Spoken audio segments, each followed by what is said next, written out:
Bonjour à tous, je me réjouis de vous retrouver dans le podcast de la Voix de la Vente. Ce podcast qui va vous donner envie de mieux vendre en moins de 5 minutes. Aujourd'hui, je vous emmène dans l'entreprise où j'ai commencé ma carrière dans les années 90. À cette époque, je vendais des produits très techniques et j'avais souvent besoin des lumières des techniciens de terrain et en particulier d'un, Daniel. Daniel exerçait cette fonction avec brio. Il possédait un niveau d'expertise exceptionnel. Il avait tellement vu de situations dans sa vie professionnelle qu'il avait réponse à tout. Et en plus, il était adorable.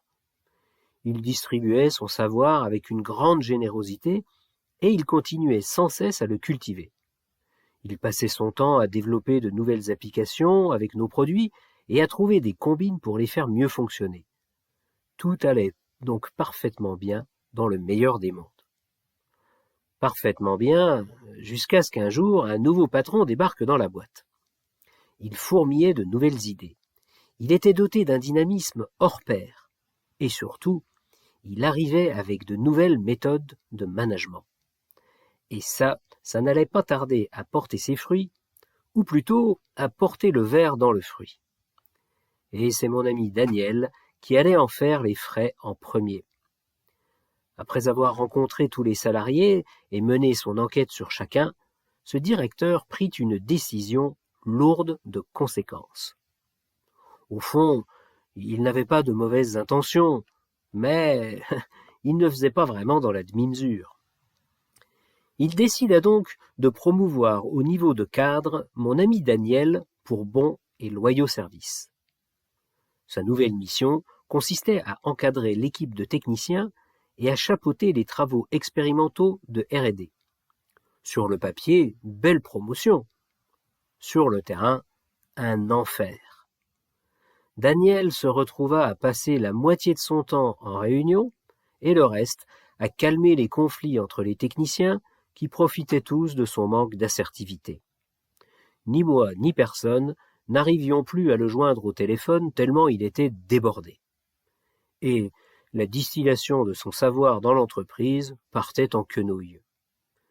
Il a tenu à ce rythme pendant un temps, mais au bout d'un moment, à ce rythme de fou, il s'est mis, pour la première fois de sa vie, en arrêt maladie. Surmenage. On ne parlait pas de burn-out à cette époque, mais c'en était clairement un. À son retour, le directeur s'est alors souvenu que Daniel avait un âge qui lui permettait de rentrer dans le programme de pré-retraite proposé par le groupe. Daniel a accepté tellement il en avait ras-le-bol. Résultat des courses, la boîte a perdu 3 fois. 1. Perte de l'expertise. 2. Problème de management d'équipe. Et 3. Perte de motivation à tous les étages. Cette histoire n'a pas pris une ride. Combien d'entreprises continuent à valoriser leurs bons techniciens de terrain en leur proposant de devenir manager d'équipe? Un boulot de manager, ce n'est pas une promotion, c'est un boulot, avec ses compétences, ses codes et son savoir-faire. Alors, je ne dis pas qu'il ne faut jamais passer à un technicien cadre qui encadre, mais il faut le faire en sachant ce qu'on fait, avec qui on le fait et en l'accompagnant. Si le gars ne veut pas ou ne peut pas, pourquoi ne pas le promouvoir expert et le faire passer cadre, mais qui n'encadre pas? Bien, maintenant, à vous de jouer. Prenez un papier et un stylo, listez les 3 principales qualités que doit posséder un bon manager.